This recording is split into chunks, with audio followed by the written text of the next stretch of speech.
우리 하나님 말씀 마태음 4장 1절부터 4절까지 보겠습니다. 그때 예수께서 성령에게 이끌려 마귀에게 시험을 받으러 광야로 가사 40일을 밤낮으로 금식하신 후에 줄이신지라. 시험하는 자가 예수께 나와서 이르되 내가 만일 하나님의 아들이거든 명하여 이 돌들로 떡덩이가 되게 하라. 예수께서 대답하여 이르시되 기록되었으되 사람이 떡으로만 살 것이 아니요 하나님의 입으로부터 나오는 모든 말씀으로 살 것이라 하였느니라. 아멘. 예수님이 공생애를 시작하기 위해서 세례 요한에게 찾아가 세례를 제일 먼저 받으셔요.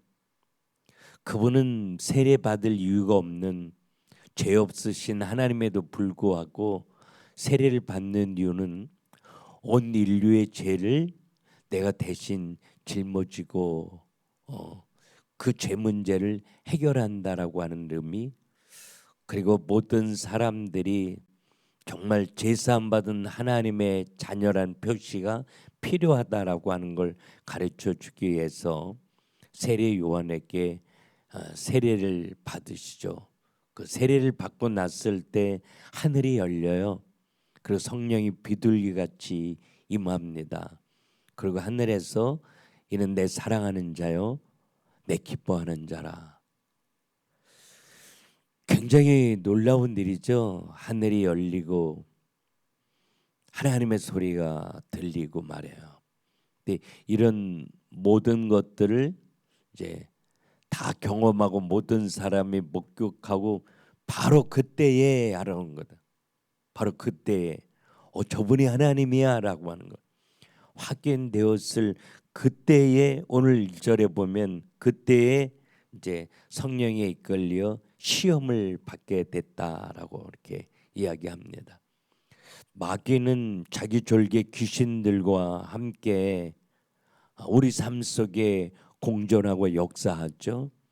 그 제일 먼저 아담을 공격해서 무너뜨렸던 존재가 두 번째 아담인 예수 그리스도를 공격해서 무너뜨리려고 하는데 이 사단의 공격을 피하지 않고 정면으로 예수님이 대적해서 멋있게 승리하는 모습을 보여주시면서 그 주님이 우리와 함께 계신다면 이 어둠의 세를 꺾으시고 승리하신 여호와 니시 하나님이 나와 함께 계신다면 로마서 8장 37절 말씀처럼 우리도 넉넉히 이길 수 있다라고 하는 걸 가르쳐 주신 것 같아요.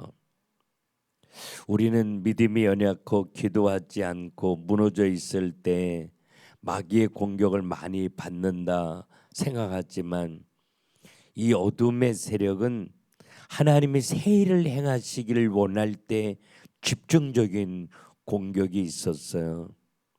이스라엘 백성들이 애굽에서 나올 때 그들의 목적은 가나안 정복의 꿈이었거든요.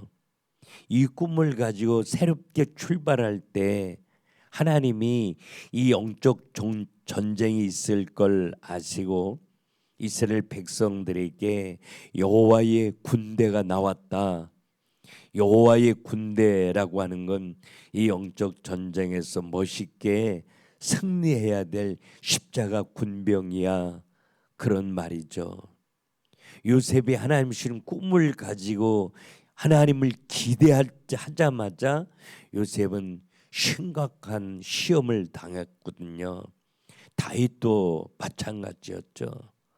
그래서 하나님이 오늘 우리를 놀라운 계획 가운데 부르시고 새 일을 행하시기를 원하신다면 마귀는 여러 가지 방법으로 우리에게 집중적인 공격을 해올 수밖에 없는데, 그러나 이 어둠의 세력과 싸워 승리하신 하나님이 너와 함께 계시기 때문에 너 넉넉히 이길 수 있는 거야.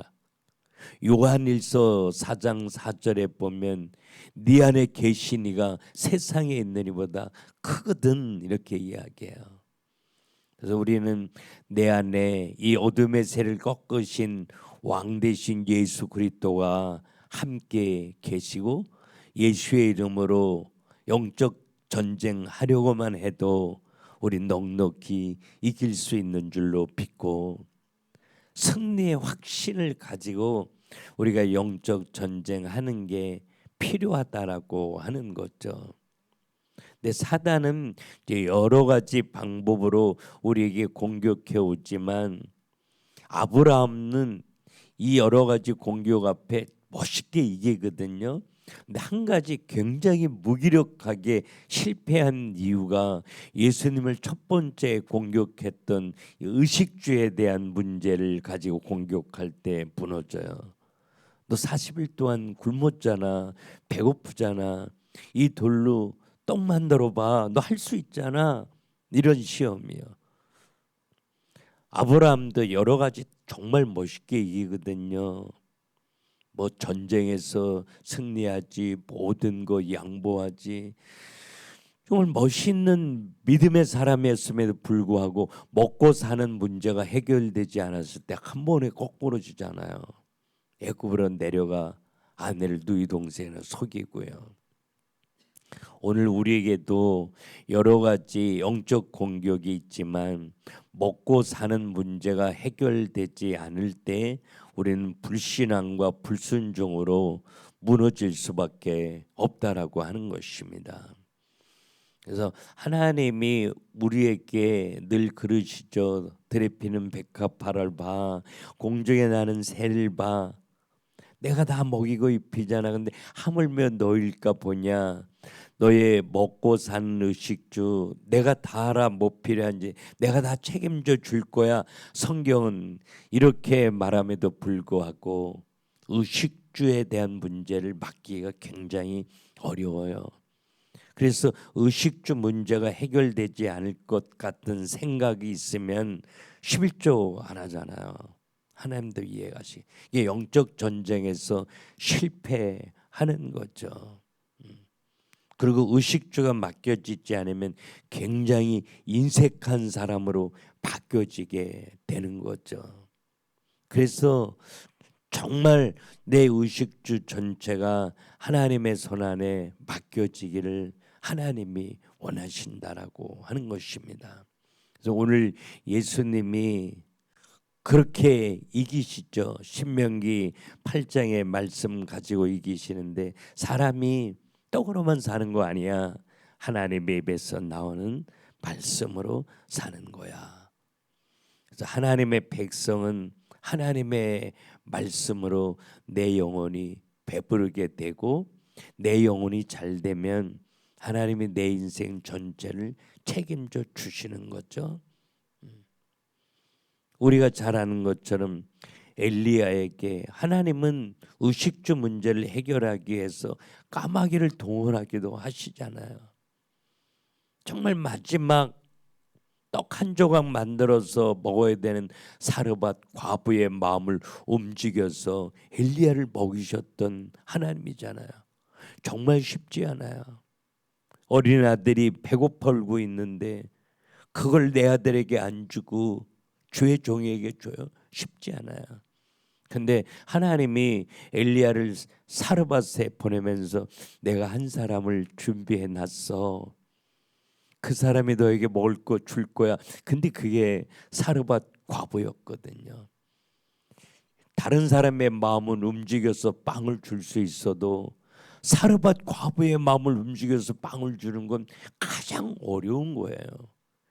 정말 가장 어려운 사람의 손길을 통해서 엘리야의 의식주를 해결할 수 있었던 그 하나님이 우리에게 먹고 사는 문제가 필요하다면 내가 왜 해결해 주지 않겠느냐.